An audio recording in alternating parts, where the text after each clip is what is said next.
Coming up on In the Works, Pinellas Park High students are learning what it's like to be a first responder from an instructor who once was a firefighter. The students get hands-on training and skills they can use after graduation. Stay with us because more In the Works is coming up.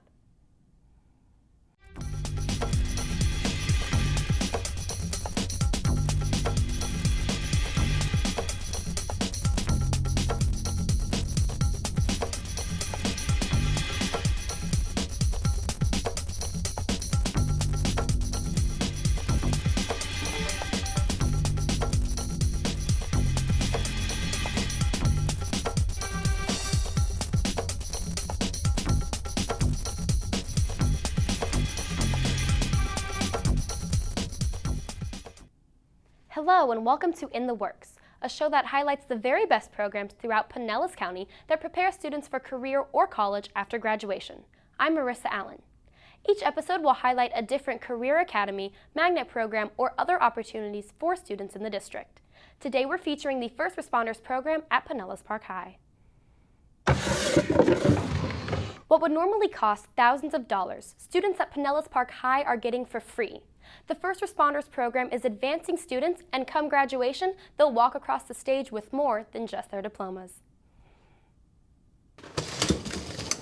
When I was about 10, I saw some paramedics. They actually had to save my mom's life because she's allergic to cinnamon.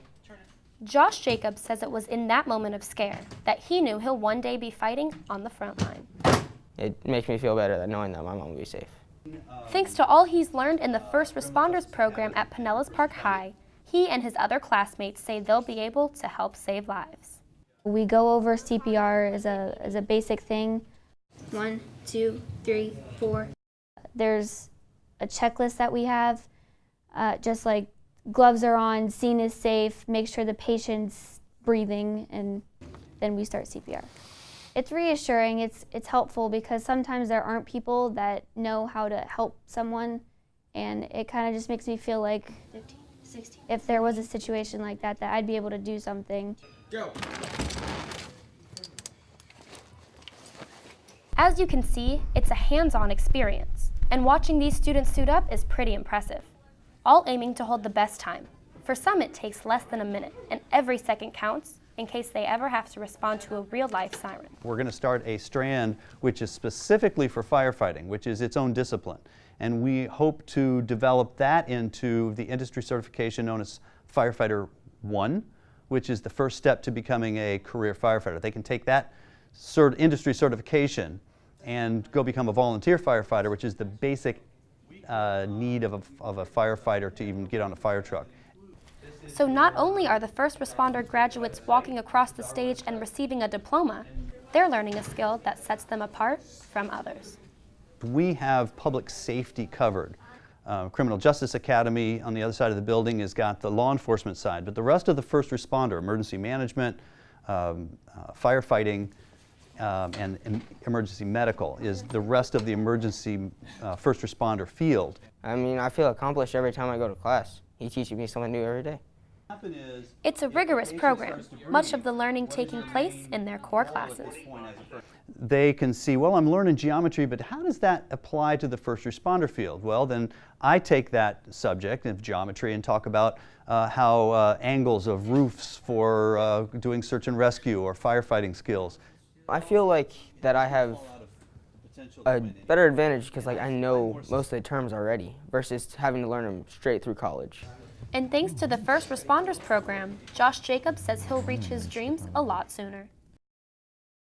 Many students we talked with say they plan to continue following the career to become a first responder. Local agencies around Pinellas County volunteered their time helping students with the First Responders program.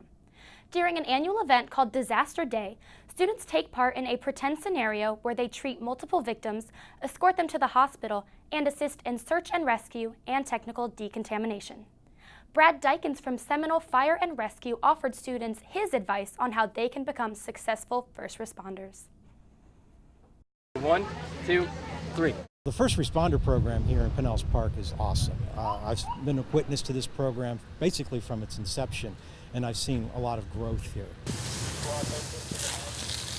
It readies the kids really well to prepare themselves for entering into the workforce or into the actual further education of the workforce for being a first responder. They'd have a lot more going for them coming to this program versus being cold going into the academy. Here they learn how to be a first responder already. They learn some pre-hospital medicine. They learn the terminology and how the incident command structure works. Somebody new coming into the academy has to learn all that. So this is a really good basis for them to really have an upper hand on the whole management of the career path. I feel it's very essential because today kids have so many avenues to pursue to see what type of career they would like to have. This gives them a taste of that action to see if it's something they really want to do or not, versus them having to make the big financial commitment of all the education and find that that's not the career path they want to choose. Now it's time to take a look at our career profile. Interested in becoming a first responder? According to the Bureau of Labor Statistics, most emergency management technicians make $31,000 starting out. In the next 10 years, this job industry is expected to grow 23%. That's all the time we have for this edition of In the Works. Don't forget, you can check out all of our episodes anytime online at newsroom.pcsb.org, or you can catch us on Pinellas County Schools TV station WPDS. I'm Marissa Allen. We'll see you next time.